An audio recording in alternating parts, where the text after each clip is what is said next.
মন মন কি হ'ল মন কিয় কান্দিছা মালা মন কি হৈছে কোৱাচোন কি তুমি মোক এৰি থৈ ক'তো নাযাবা বৰ ভয় লাগে মই আজি মালাক নাচিবলৈ ক'লো তাই বহুত খং কৰিছে ঠিক আছে মই বাৰু মালাৰ লগত কথা পাতিম ঠিক আছে তুমি এতিয়া কান্দি নাথাকিবাচোন চোৱা এতিয়া মই আহি গ'লো অলপ পাছত অৰ্ণৱ আৰু দেউতাও আহিব তুমি কান্দি নাথাকিবা দেই তুমি এতিয়াহে আহিছা মোৰ বৰ ভয় লাগিছিল মালাই মোক ভূত হৈ ভয় দেখুৱাইছে মই তাইক নাচিবলৈহে কৈছিলোঁ কিন্তু তাই মোক ভিডিঅ' বনাবলৈ নিদিলে মালা চকুটোতে ইমান ভয় লগা তুমি মালাক গালি দিবাচোন তোমালোক নাথাকিলে মালাই মোক খুব গালি পাৰে হ'ব ঠিক আছে মন মই মালাক ঠিকছে গালি পাৰিম হ'ব ব'লা এতিয়া তুমি দেই ব'লা আহা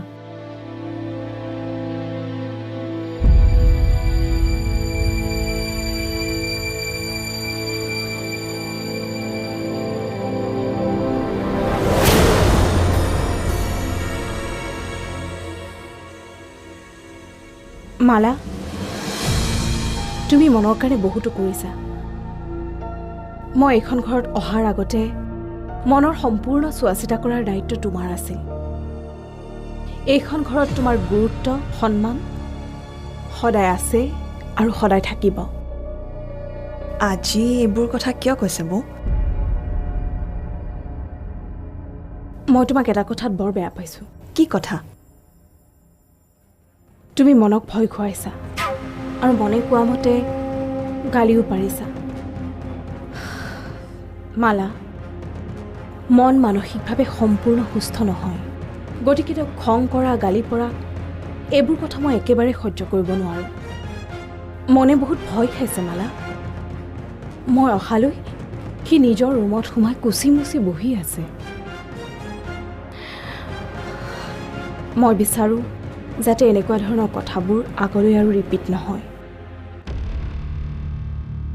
মালা তুমিও এইখন ঘৰৰ সদস্যৰ দৰেই গতিকে মই আশা কৰোঁ যাতে এই কথাটো ইমানতে শেষ হয় মই আচলতে ধেমালিহে কৰিছিলোঁ বৌ মনে যে ইমান ভয় খাব মই একেবাৰে ভবা নাছিলোঁ মোক ক্ষমা কৰি দিয়ক আজিৰ পিছত এনেকুৱা ভুল আৰু কেতিয়াও ৰিপিট নকৰোঁ মই আপোনাৰ ওচৰত ক্ষমা খুজিছোঁ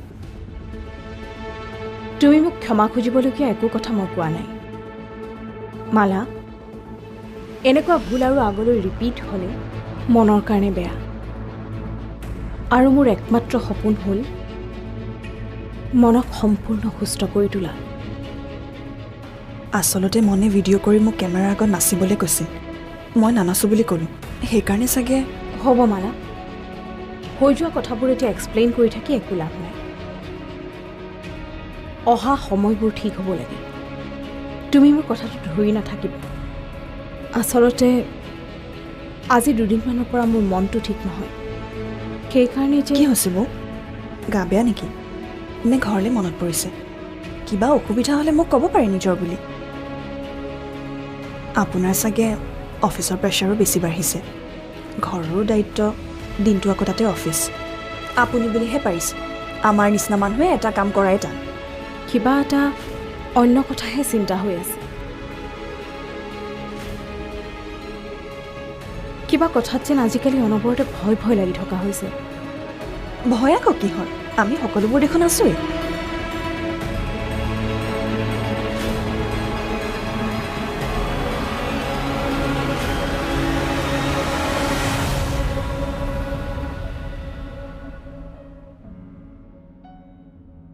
আজি নিশ্চয় কিবা এটা হৈছে নহ'লে মনে কেতিয়াও এনেকুৱা নকৰে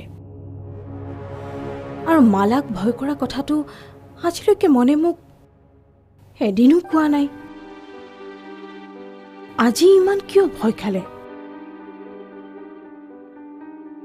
মইতো আজিলৈকে মালাই মনৰ আদৰ যত্ন কৰাই দেখি আহিছোঁ কিন্তু আজি কি হ'ল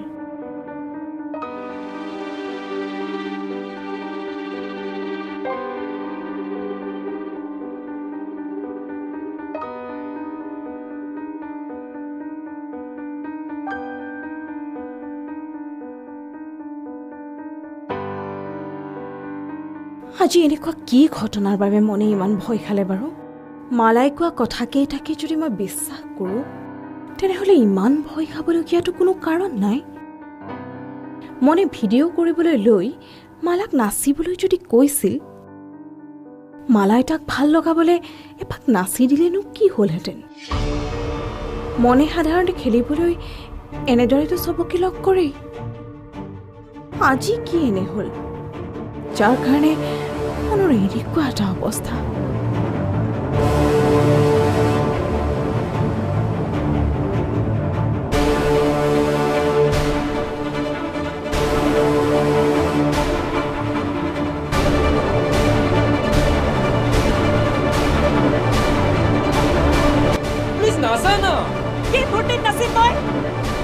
তোমাক হেৰুৱাৰ তুমি যদি মোৰ হ'ব নোৱাৰা মই আন কাৰোৰে হ'ব নিদিওঁ।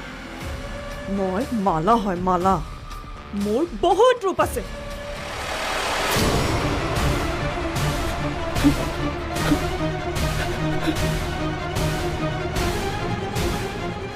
গীতক এবাৰ মই শেষ কৰাৰ চেষ্টা কৰিছিলোঁ, কিন্তু মই বিফল হ'লোঁ।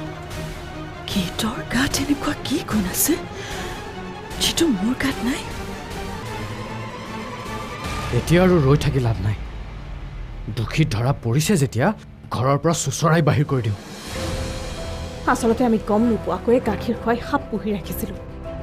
মই মালাক কেতিয়াও সন্দেহেই কৰা নাছিলোঁ জানা, কাৰণ কোনো কথাতে তাই সন্দেহ কৰিবলৈ সুৰুঙাই দিয়া নাছিল। তাই মনৰ কাৰণে, এই ঘৰখনৰ কাৰণে যিমানখিনি আদৰ যত্ন কৰিছে, মইতো ভাবিছিলোঁ তাই এজনী বেছ ভাল ছোৱালী। মন গৈছে এতিয়াই তাইক টানি আনি ঘৰৰ পৰা বাহিৰ কৰি দিওঁ। ৰ'বাচোন মানুহ, ইমান উত্তেজিত নহ'বা। আমি কামবোৰ বুদ্ধিৰে কৰিব লাগিব। কিমান ডাঙৰ কাম এটা কৰিছে তাই। এইটো পৰিয়ালৰ সদস্যৰ দৰে মৰম কৰিছিলোঁ তাইক। তাৰ পিছতো আচলতে বৌ, এইচাম মানুহৰ এইটো এটা মানসিক ৰোগ। যিটো কথাটো ক'ব লাগিছিল নেকি? এতিয়াই নালাগে, কাইলৈ ৰাতিপুৱা দেউতাৰ লগত মই কথাটো আলোচনা কৰিম। যোৱা, তুমি এতিয়া শুই থাকা। মই অলপ সময় আছোঁ, তুমি শুৱা গৈ যোৱা। ঠিক আছে।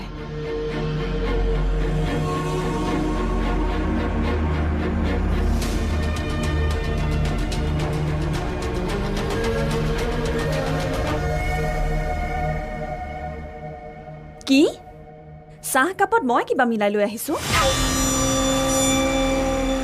ঠিক আছে তেনেহ'লে, এই চাহকাপ মই খাই দেখুৱাম। হ'ব, ইমান অভাৰ এক্টিং কৰিব নালাগে।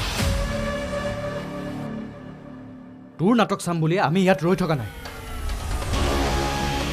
অনন্ত, তুমি? বৌ, কি হৈছে বৌ?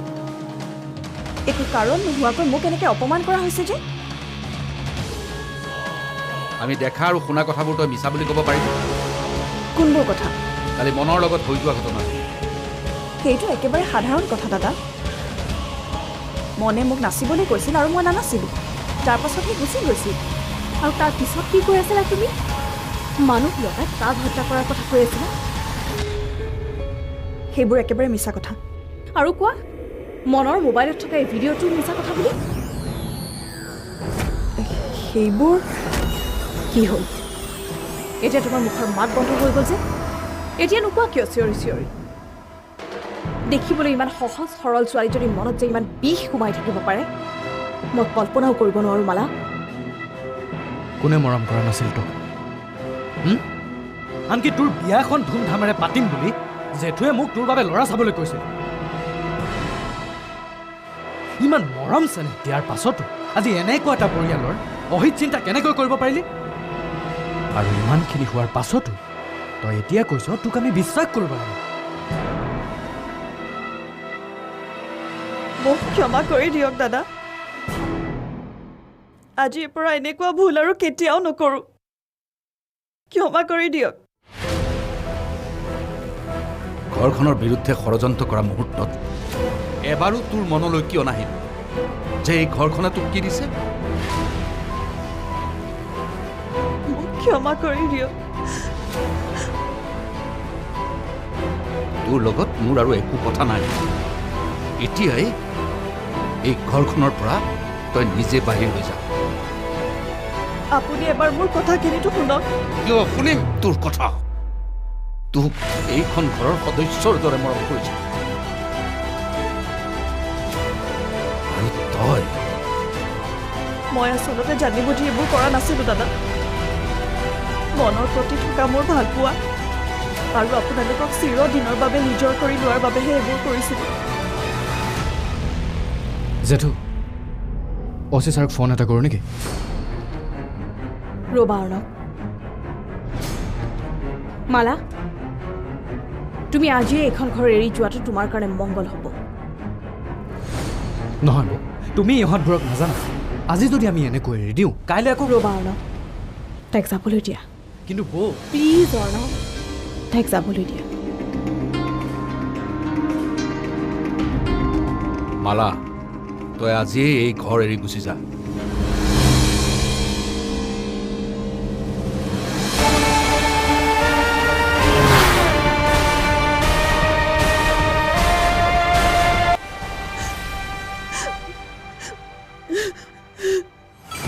মালা, কি হ'ল? হা? কোনোবাই কিবা ক'লে নেকি? আৰে নকওঁনো কিয়? মোৰ এইখন ঘৰত আৰু দিন শেষ হৈ গ'ল পেহী। এটা গভীৰ ষড়যন্ত্ৰৰ বলি হৈ মই এইখন ঘৰৰ পৰা ওলাই যাবলগীয়া হৈছে। কি কৈ আছো মই একো বুজি পোৱা নাই। আৰু মই থকাত তোক এইখন ঘৰৰ পৰা কোনে উলিয়াই দিব? দাদাই। দাদাই? এইবোৰ বহুত কথা পেহী। মনক মই বহুত ভাল পাইছিলোঁ। মনক হেৰুৱাৰ ভয়তে কিছুমান সৰু সৰু ভুল হৈছিল। মই জানো সেইবোৰ ভুল কোনেও ক্ষমা নকৰে। সকলোৱে নিজৰ নিজৰ পইণ্ট অফ ভিউৰ পৰা কথাবোৰ চাব। কিন্তু মোৰ ঠাইত থাকি মোৰ মনৰ অৱস্থাটো কোনোবাই বুজিবলৈ চেষ্টা কৰিবনে? কথাবোৰ মই একো বুজি পোৱা নাই। কি হৈ আছে এইবোৰ আৰু কিয়? চা, দাদা এইখন ঘৰৰ গৰাকী, আৰু দাদাই যদি কিবা এটা সিদ্ধান্ত লৈছে তেনেহ'লে তাৰ ওপৰত মাত মতাৰ মোৰ কোনো অধিকাৰ নাই। অঁ, এটা কথা মনত ৰাখিবি, তোক যদি অৰ্ণৱ গীতহঁতে অন্যায়ভাৱে চক্ৰান্ত কৰি এইখন ঘৰৰ পৰা যাবলগীয়া কৰিছে তেতিয়া কিন্তু মই মনে মনে নাথাকিম। হ'ব জিত পেহী, মোৰ আচলতে কপালখনেই বেয়া, নহ'লে মই এনেকৈ শাস্তি পাবলগীয়া নহ'লহেঁতেন।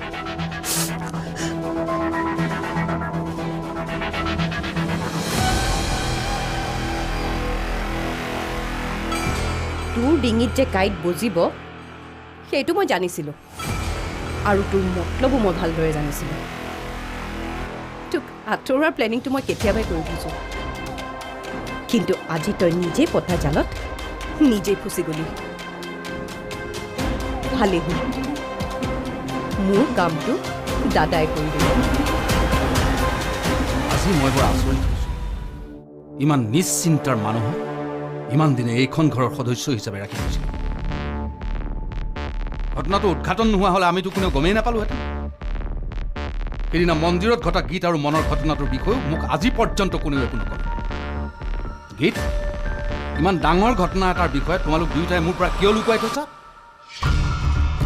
আপোনাক জনালে আপুনি ভয় খালেহেঁতেন দেউতা, আৰু আমাৰ শত্ৰুৱে সেইটোৱে সুযোগ ল'লেহেঁতেন। মই এটা কথা অনুমান কৰিব পাৰিছোঁ, এই ঘৰখনৰ শত্ৰু আমাৰ আশে পাশে আছে। তোমাৰ ধৈৰ্য আৰু সাহসক মই কিন্তু মানিছোঁ। মই আচলতে ভয় খাই আছিলোঁ জেঠু, কাৰণ কথাবোৰ কাকো ক'বও পৰা নাছিলোঁ। তাতে আকৌ বৌহঁতৰ ছিকিউৰিটিৰ চিন্তা। মই অনুমান কৰিছিলোঁৱেই ঘৰখনত যে কিবা এটা হৈ আছে। আজি দুদিনমানৰ পৰা তোকো অলপ টেনশ্যনত থকা দেখিছোঁ। ঘৰখনৰ পৰা বেয়া আপদ এটা গ'ল যেতিয়া এতিয়া আৰু চিন্তা নাই। আপুনিও আৰু মিছাতে এইবোৰ কথা ভাবি ষ্ট্ৰেছ লৈ নাথাকিব। অঁ জেঠু, কি হ'ল? মানুহবোৰ ইয়াত, মালাও কান্দি কান্দি ঘৰৰ পৰা ওলাই গ'ল। মই একো ধৰিব পৰা নাই। আজি ৰাতিপুৱাৰ পৰা ঘৰখনত আচৰিত কথাবোৰ দেখি আছোঁ। কি হৈছে মোক কোনোবাই বুজাই ক'বনে? গীত, পেহীয়েৰাক ভিডিঅ'টো দেখুৱাই দিয়া। আচলতে এইখন ঘৰত কি হৈ থাকে।